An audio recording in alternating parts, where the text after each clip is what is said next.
ես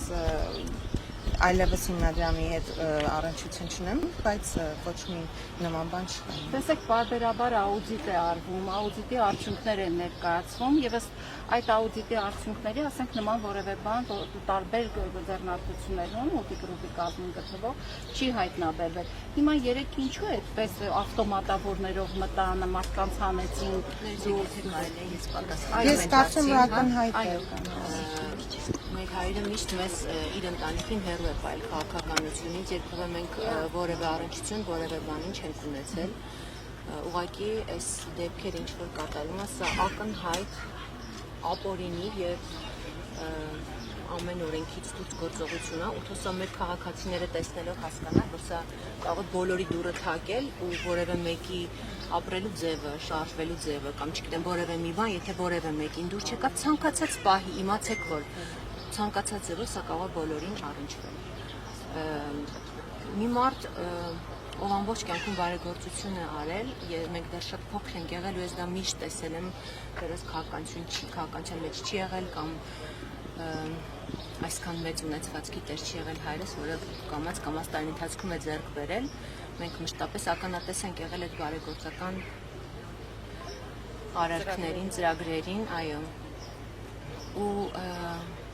հիմա նմանատիպ վարմունք, նմանատիպ պահվածքը ուղղակի աններելի է ու բարեգործի հետ նման կերպ վարվել ձեռքերը շղթայած տուն մտնել 13 ժամ հետախուզություն անել ու որևէ լուրջ բան չգտնել, երկրորդ անգամ նույն բանը կրկնել, մի անգամ էս ամեն ինչի միջով անցան, կալանավորեցին, տունը խուզարկեցին, հնարավոր ու անհնար միջոցներն օգտագործեցին, գործունեություն դադարեցին, գործաներ փակեցին, բացեցին, ինչ ասեք արեցին այս 8 տարվա ընթացքում որևէ հիմք, որևէ լուրջ բան չգտնելով, հիմա գալ ու գտնել ինչ որ կենդանիներ, որ մարդ տարիներ շարունակ պահել է կենդանիներին, բազմաթիվ անգամներ հեռուստատեսությամբ,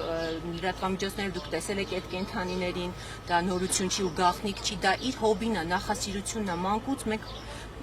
շատ շուտ ժամանակվանից մենք այդ կենդանիներին պահում ենք, թորնիկների հետ գնում, կերակրում են կենդանիներին, բադիկներին հաց են տալիս, չգիտեմ, այդ այն տարածքն է, որտեղ ընտանիքով ժամանակ են անցկացնում, ձուկ են որսում,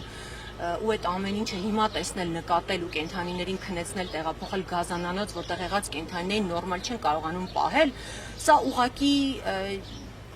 թող մարդիկ դատապարտեն, թող մարդիկ ուղեղ ունեն, վստահ բոլորը բանական մարդիկ են, թող մարդիկ տեսնեն ու եզրակացություններն իրենք անեն, ոչ մի բան ասելու չունենք, իսկ գիտեք դատելը աստվածաշնչյան պատգամներով են առաջնորդվում, պատարակներ են գնում, սաղմոսներ են ասում, բայց քրիստոնյայի կյանքը դա ամենօրյա աշխատանքի, ամենօրյա ապրելու ձև է, ամենօրյա ապրելու ոճ է, ապրելու կերպ է, չես կարող ուրիշ բան խոսել, ուրիշ բան անել։ Ուզում ասել, ուղղակի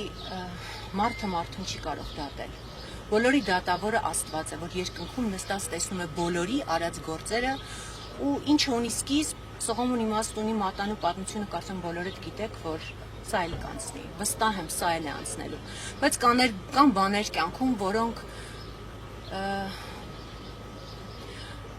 անդառնալի փոփոխություններ են բերում, ուղղակի մեր սա էլ կանցնի, մենք այս դատական պրոցեսով անցել ենք, հայրս կալանքի մեջ եղել է մի ամիս, ամուսինս էլ էս պահին տնային կալանքի մեջ կանցնի, վստահ եմ ամեն ինչ կանցնի, մենք հանդուրժ կարողանալու ենք դիմակայել ու այս փորձությունն էլ անցնել, բայց բաներ կան, թող ժողովուրդը հասկանա, որ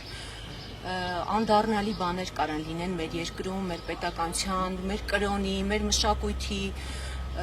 փոփոխության մեջ, որ դրանք մենք երբևէ էլ հնարավոր է չկարողանանք վերականգնել, իսկ դրա ոնց որ հիմա մենք այս տոտալ անդրագիտության պտուղներն ենք խաղում, անարդարության պտուղներն ենք խաղում, սրա սերմերը տարիներ առաջ են տնկվել, այսպես ասած, իսկ հիմիկվա սերմերը, որ տնկվում են, սրա պտուղները մեր երեխաներն են խաղելու, ցավոք մի քանի տարի հետո, ուզում եմ բոլորը սթափ լինեն, զգոն լինեն, ճիշտ մտածեն, ճիշտ ապրեն, դադարեն իրար քննադատելուց, դադարեն ձվի մեջ մազման գալուց, իսկ Աստված վերևն է, ես վստահ եմ, որ ամեն ինչ արդար է լինելու։